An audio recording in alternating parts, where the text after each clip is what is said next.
최근의 장은 딱 박스권에 갇혀 있는 뭐 좋지도 나쁘지 않은 장. 요 다음 달은 진짜 위험에는 사실 뭐 매달 나오는 이야기고, 지금 현재 상승장이냐 아니냐는 더 이상 왈가왈부할 건 아닙니다. 상승장이 어느 업종을 갖고 있느냐에 따라서 50% 수익이 날 수도 있고 100% 수익이 날 수도 있고 500% 수익이 날 수도 있거든요.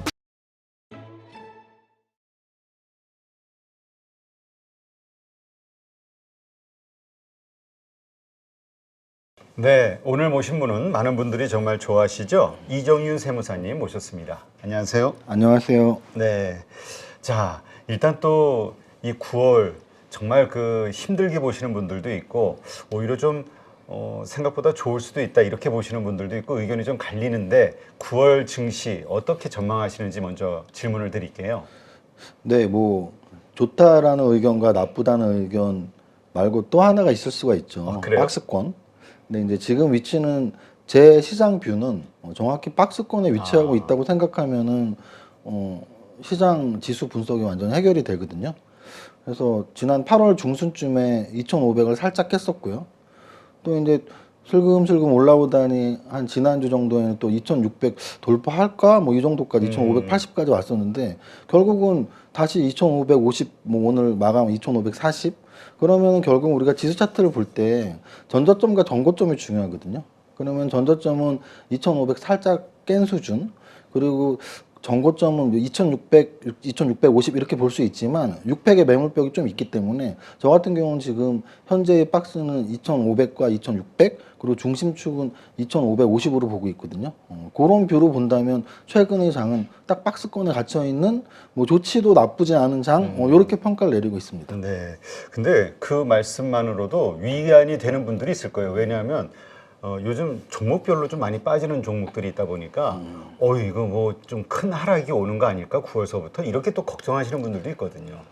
그렇죠. 아무래도 마크 트웨인이 말을 했다죠. 뭐 2월은 주식하기 너무 힘든 달이다. 3월도 힘들고 12월도 힘들고 10월도 힘들고 다 힘드네. 12달 다 힘들다라고 말을 했죠. 근데 네. 저는 정확히 그 통찰력에 감탄을 하는 게, 주식을 한 25년 하면서 매년 매월 위기설을 듣고 있거든요. 사실은 올해 연초 시작할 때 가장 많은 리포트와 뉴스에서의 제목이 상저하고였고요. 그런데 지금 9개월이 됐는데 사실은 연초 2,100 깨는 위험에서 거래소 기준으로 지금 방금 전에 말씀드렸지만 2,650도 찍었었고, 지금도 2,500 살짝 깼다가 다시 올라와서 2,550인 거 보면 상반기에 위험은 없었던 거죠. 위험은 없었고, 그리고 8월 달에 한 번 위험이 살짝 있었던 거죠. 2,500을 깬 게. 근데 이제 연초 대비는 위험도 아니고, 근데 이제 전저점을 살짝 깼기 때문에 그 8월 달에 121선과 2,500을 동시에 깼을 때가 조금 위험했는데 지금은 또 그 위험에서 벗어난 상태죠. 그래서 우리가 주식을 하면서 사실은 야, 다음 달은 진짜 위험해, 다음 달은 진짜 위험해는 사실 뭐 매달 나오는 이야기고, 그래서 뭐 누구의 예측보다도 저는 사실 지수 차트를 믿는 편인데요. 지금의 차트로는 차라리 만약에 8월 중순에 제가 나왔다면 지금 차트가 조금 위험할 수도 있습니다 라는 표현을 하겠죠. 왜냐하면 저는 뭐 실전 투자자고 네. 뭐 예측만 하지 않고 저는 대응까지 하기 때문에, 뭐 8월 중순의 차트는 121선도 깼었고 2,500도 깼었기 때문에 여기서 더 빠지면 위험한데 라는 생각이 들었던 차트인데, 지금은 그 상태에서 좀 들어 올린 상태이기 때문에 그때보다 위험도는 훨씬 낮아진 거고요.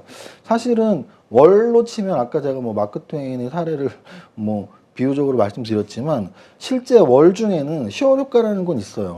그래서 사실은 주식 시장에서 뭐 주식은 9월에 팔아라 이런 말이 있는 이유가 10월에 평균적으로, 월 평균적으로 좀 빠진 10월이 더 많았던 거고, 심지어는 우리가 알고 있는 급락기들, 예를 대공황도 10월에 왔었고, 뭐 글로벌 금융위기의 마지막 막바지도 10월이었고, 네. 블랙 먼데이도 10월이었거든요. 그래서 우리가 알고 있는 역사적으로 가장 크게 빠진 세 번이 다 10월이었습니다. 그래서 약간 속담처럼 주식은 9월에 팔고 11월에 다시 사라, 뭐 10월 저점에 다시 사라 이런 말이 있는데, 거기에 맞춘다면 사실 지금은 굉장히 보수적으로 임해야 될 때죠. 실제로 10월 위기설은 정말 매년 있으니까. 근데 그런 통상적인 위기설을 고려하지 않는다면 지금의 위치가 그렇게 위험한 위치라고 보진 않습니다. 네. 근데 또 퀀트 하시는 분들은 10월 하순에 꼭 주식을 사던데. 그게 이제 아까 제가 말씀드린 10월이 거의 하락의 막바지였기 때문에 글로벌 금융위기도 10월의 20일경이 저점이었고 뭐 블랙 먼데이도 그렇고 10월의 막바지가 저점이니까 그때 주식을 사라는 뜻이겠죠. 근데 참 그 마침 10월 얘기가 나왔으니까 요즘 그런 좀 걱정을 하시는 분들이 있더라고요. 뭐냐면 올해 사실 상승장이라고 표현할 정도로 시장이 좋았죠. 그 좋다 보니까 개별 종목들별로 상당히 그 시세 차익이 큰 어떤 종목들이 있어요. 이러한 것들이 이제 뭐 10억 대주주 양도세 이런 것 때문에 11월 달에는 팔아야 되는데 보통 일찍 한 10월 달에 팔지 않냐. 이러한 물량들이 나오면서 또 좀 그 차익 매물로 인한 어떤 어려움이 있지 않겠냐 이런 전망하시는 분도 있더라고요. 네, 그거는 근거 있는 전망이고요. 그러니까 제가 아까 말씀드렸던 막연하게 뭐 이번 달 빠질 거야 보다 훨씬 근거가 있죠. 왜냐면은 대주주 양소득세 제도가 생긴 이후에 사실 리포트나 신문에서 한 11월 초부터는 거의 꼭 나오는 얘기거든요. 연말 장세, 양도소득세 회피 물량으로 뭐 좀 위험할 수 있어. 이런 거는 늘 나오는 이야기고.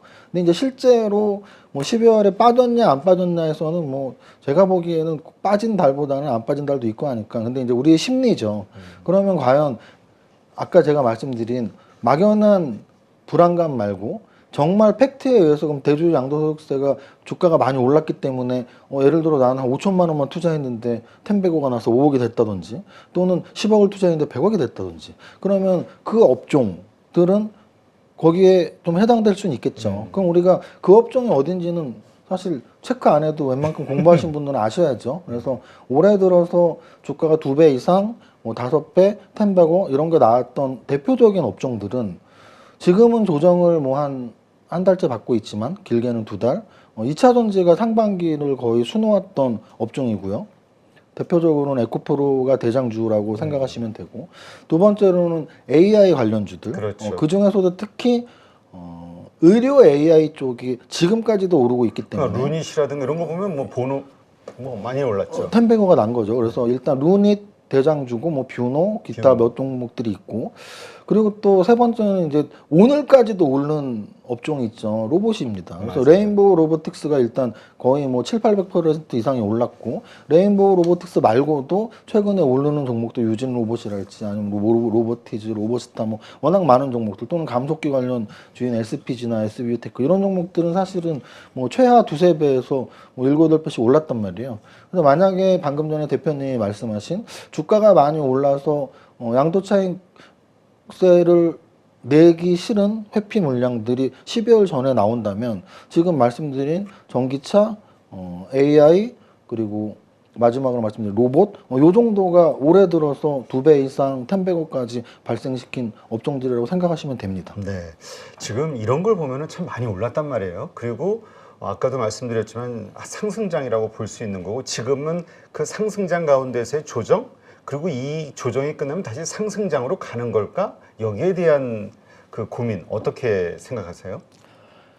일단 저는 지금 대표님이 딱 질문하신 내용에 완전 동의한다라고 제 생각을 말씀드리면 되고요.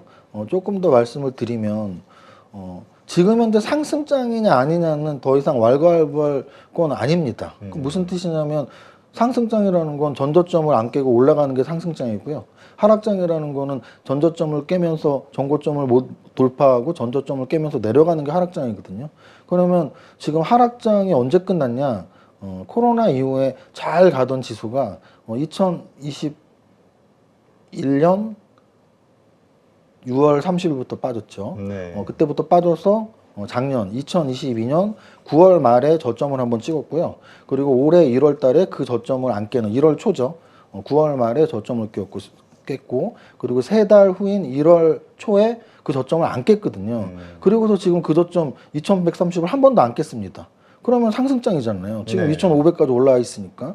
그러면은 짧게 보면은 올해 1월부터 하니까 한 8개월 남짓, 길게 보면 작년 9월 말부터니까 거의 뭐 한 11개월 남짓의 상승장이고요. 그럼 이 상승장이 언제 끝나냐는 사실 끝나봐야 아는 거니까 미리 예단할 수는 없지만 사실은 지금 상승하고 있는 것들이 차트상으로 지금 제가 설명을 드렸지만 그럼 그렇게 차트가 움직이게 된 가장 큰 이유에는 분명히 금리에 대한 기대 심리들이 작용하는 거거든요. 네. 그러면은 금리가 1%도 오르기 전부터 지수가 빠졌고 근데 이제 작년 9월 또는 올해 1월부터 바닥을 치고 올라오고 있다는 얘기는 역시 마찬가지로 1%도 빠지기 전에 지수가 빠지기 전에 지수가 금리가 빠지기 전에 지수가 먼저 선반영을 오르는 거거든요. 그러면 여기서 만약에 금리가 정말 오락가락으로 우리가 예측 불가로 여기서 금리가 더 올라서 막 6%, 7%, 8%까지 오른다. 그럼 정말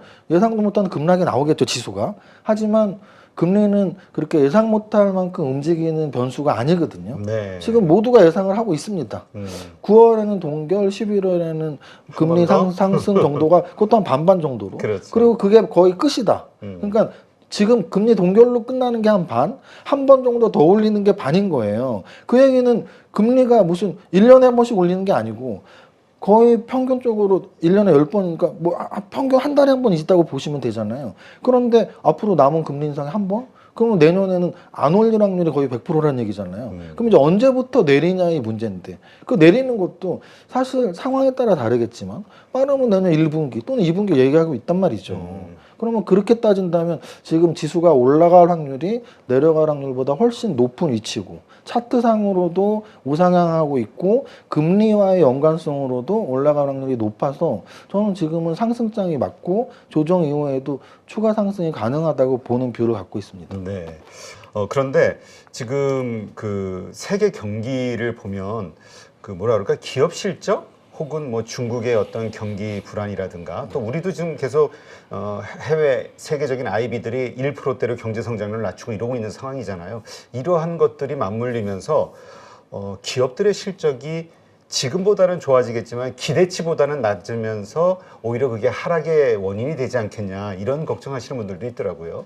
사실은 제가 아까 전에 말씀드린 금리하고 똑같은 논리로 생각을 하시면 돼요. 그래서 우리 경제가 안 좋았기 때문에 사실은 제로금리부터 갔던 거 아니에요? 근데 제로금리라고 해서 실적이 막 갑자기 좋아지진 않거든요. 지금 다시 한번 돌이켜보면 코로나 바닥이었던 3월달 그때 돌이켜봐서 생각하면 해외여행 금지 또는 해외 외국인들도 우리나라 여행 금지 이런 뭐 수출에 대한 경상수지뿐 아니라 기억하시면 뭐 자동차 유럽에 있는 모든 자동차 브랜드들 셧다운 우리나라도 마찬가지. 왜냐하면 모임은 안 되니까.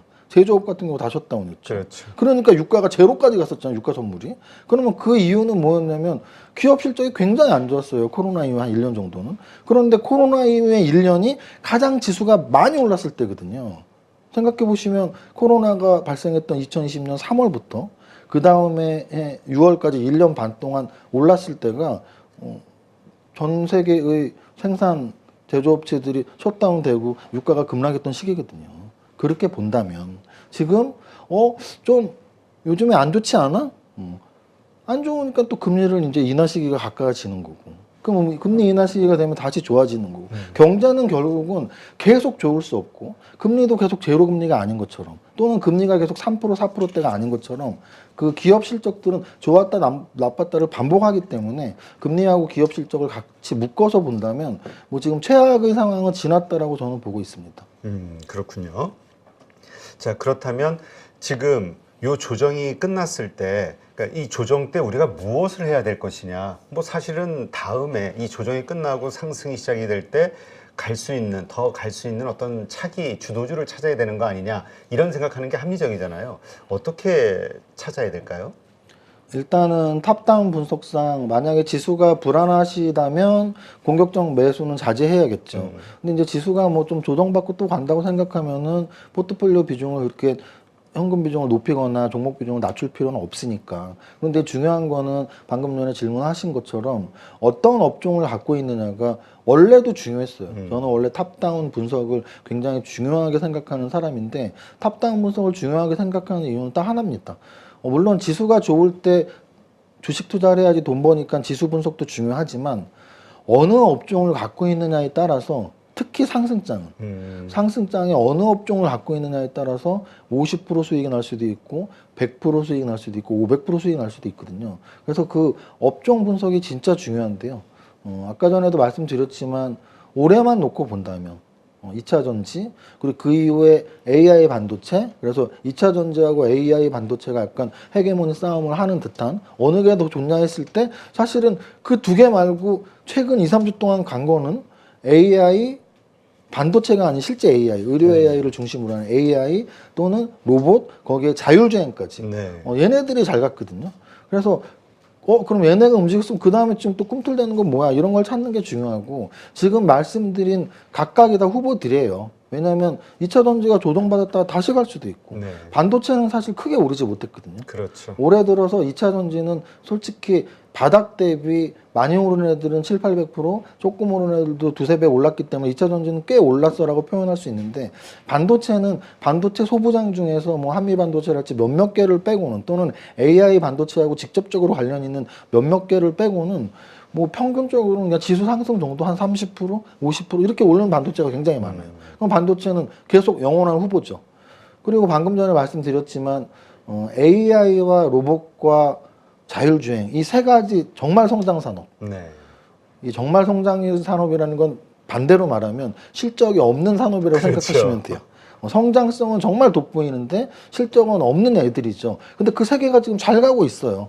그러면 2차 전지가 조정받았다가 다시 갈 건지 반도체는 아직 별로 움직이지도 않았는데 갈 건지 아니면 지금 잘 가고 있는 애들이 더 갈 건지 또는 여기에 후보로 하나만 더 말씀드리면 최근에 꿈틀 대는 애들이 있습니다. 제약바이오주가 꿈틀 대요. 맞아요. 제약바이오주 특히나 뭐 저도 좀 체격이 있지만 저도 뭐 다이어트를 한 번 하면 막 10kg 이상 뺐다가 또 다시 또 살이 오르고 하는데 사실 현대 사회에 뭐 비만이 가장 만병의 근원이라는 말도 많이 나오는 것처럼 또 많은 사람들이 다이어트에 욕심이 많단 말이죠. 근데 지금 다이어트 약에 지금 세계적으로 지금 이슈가 되고 있고 우리나라에서도 당뇨약 또는 다이어트 약, 비만약과 관련해서 뭐 펜트론이나 뭐 이런 종목들도 지금 몇백 %가 올랐고 또는 뭐 두 배씩 오른 종목들이 꽤 생겼거든요. 네. 그래서 거기에서 또 신약 개발 쪽으로 확산이 될지 뭐 이런 것들까지 지켜본다면 내가 좋아하는 업종만 계속 보는 게 아니라 제가 방금 전에 말씀드렸던 업종들 특히 그 중에서 대장주 라인이나 아직 안 오른 애들의 관계들 왜냐하면 대장주는 언제든지 바뀔 수 있으니까 예를 들어 로봇 관련주에서 가장 상승률이 높고 시가총액이 지금 4조까지 온 게 레인보우 로보틱스거든요. 네. 그러면 우리는 난 로봇주가 좋은데 레인보우 로보틱스를 살 건지 또는 아직 안 오른 한 2, 3천억짜리 로봇 관련주를 살 건지가 또 중요해지는 얘기예요. 그래서 산업을 선택한 이후에는 그 산업에서 대장주를 살 건지 아직 안 오른 애들을 살 건지까지 판단을 해야 된다라고 말씀드리고 싶네요. 네, 그렇군요. 근데 로봇주와 관련해서 좀 걱정하시는 분들은 지금 그 레인보우 같은 경우 보면 PSR로 지금 30배가 뭐 넘었네, 뭐 하여튼 그 근방이라는 이야기들이 있으니까 너무 이 과평가된 거 아니냐, 아무리 성장성이 있다 해도. 그래서 이것이 어떻게 보면 또 버블의 한 징조 아니냐, 이렇게 보시는 분들도 있던데요. 뭐 동의합니다. 동의하지만 이런 거죠. 주식 투자를 오래 하면서 느끼는 거는 버블이 없는 주식은 사실은 우리한테 수익을 주진 못합니다. 왜냐하면 버블은 적정 평가에서 일단은 올라가 있다는 얘기거든요. 물론 네. 버블이라는 표현보다 고평가라고 말씀드릴게요. 고평가. 적정 평가보다 낮은 게 저평가고 적정 평가보다 높은 게 고평가거든요. 그럼 우리에게 수익을 줄 수 있는 종목은 사실은 고평가예요. 왜냐하면 저평가되어 있는 종목에서 수익이 났다는 얘기는 초저평가에서 사야지 저평가 때 수익이 나는 건데 네. 그러면은 거의 불가능하죠. 그런 초저평가 종목이 있긴 굉장히 힘들어요. 왜냐면은 시가총액이 실제 1,000억의 가치가 있는 회사인데 300억에 거래되면 뭐 세상 투자자가 바보가 아닌 이상 그 종목을 당장 사야 되니까 결국 1,000억 근방에서 움직일 거거든요. 그래서 사실은 재무제표 가치 대비 엄청난 저평가 종목을 찾기는 힘들거든요. 네. 그럼 우리가 결국은 주식 투자에서 수익을 낼 수 있는 부분은 적정평가 내지는 약간 저평가된 거를 샀는데 그게 고평가 영역까지 가는 거예요. 근데 심지어는 1,000억 정도 되는 거를 내가 한 900억 정도에 한 10% 싸게 샀는데 그럼 10%만 벌고 팔 거냐는 거죠. 네. 근데 그 1,000억이 적정 가치인 종목이 대단한 성장성 때문에 또는 수요 공급의 법칙상 많은 트레이딩 세력들이 들어오면서 1,000억짜리가 2,000억, 3,000억, 4,000억까지 가는 거거든요. 그래서 제가 사실은 쓴 책 제목이 삼박자 투자법인 이유가 재무제표만 봐서는 그런 걸 절대 잡을 수는 없어요. 그러면 야 재무제표 다른 거는 말이 되냐라고 생각하신다면 그러면 아까 제가 말씀드렸던 재무제표로 실제 1,000억짜리 100억에 파는 거를 찾아보시라는 거죠. 없다라는 거죠. 그럼 1,000억짜리 한 900억에 사셔서 10% 벌면서 하시면 되는데 실제 제가 있어 보니까 재무제표 이외에도 차트가 굉장히 우상향으로 좋아서 트레이딩 세력들이 몰리거나 네. 또는 방금 전에 말씀드린 재료, 그 이제 성장성 이게 재료거든요. 로봇이 지금 재무제표 가치는 없는데 올라가는 이유는 딱 하나예요. 야, 삼성이 뭐 하고 있다며, 두산 로보티스가 상장이 그렇죠. 된다며, 앞으로 로봇들이 다 한다며, 뭐 한다며, 이게 재료거든요. 그래서 재료 때문에 거품이 생기는 건데, 거품이 생기는 종목은 절대 안 되라고 생각한다면 주식 투자자로서 사실은 큰 초과 수익을 누리긴 힘들다. 네. 그러면 주식 투자자로서 초과 수익을 누리려면 거품은 인정을 하되 거품이 터지기 전에 나오는 연습을 해야 돼요. 거품이 터지기 전에 나오는 연습은 사실은 거품이 끼는 종목을 내가 갖고 있었고 이익 실현을 해봤고 또는 거품이 터져서 좀 늦게 나와서 손절매를 해보고 이런 거를 다양하게 경험함으로써 아 그때 이랬지.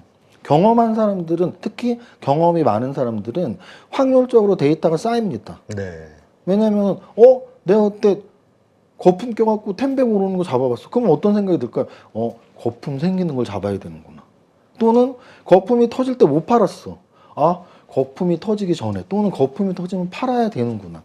이거를 너무나 직관적으로 또는 경험적으로 알 수 있거든요. 그래서 제가 말씀드리고 싶은 건 로봇이 지금까지 오르는 동안 야, 저거는 거품이야 라고 한다면 앞으로도 그런 종목 못 삽니다. 그럼 아까 말씀드렸듯이 굉장히 목표 수익을 낮추면 돼요. 네. 근데 목표 수익을 좀 높이고 욕심을 내고 싶다면 그런 종목에 관심을 갖고 그 대신 언제 나올지에 대한 공부를 하고 연구를 해야 되는데 그거는 공부도 중요하지만 대수의 법칙상 내가 그것들을 몇 번 보유해보고 매매하면서 아 요렇게 접근을 해야 되는구나 라는 게 쌓인다라고 말씀을 드립니다. 네, 알겠습니다.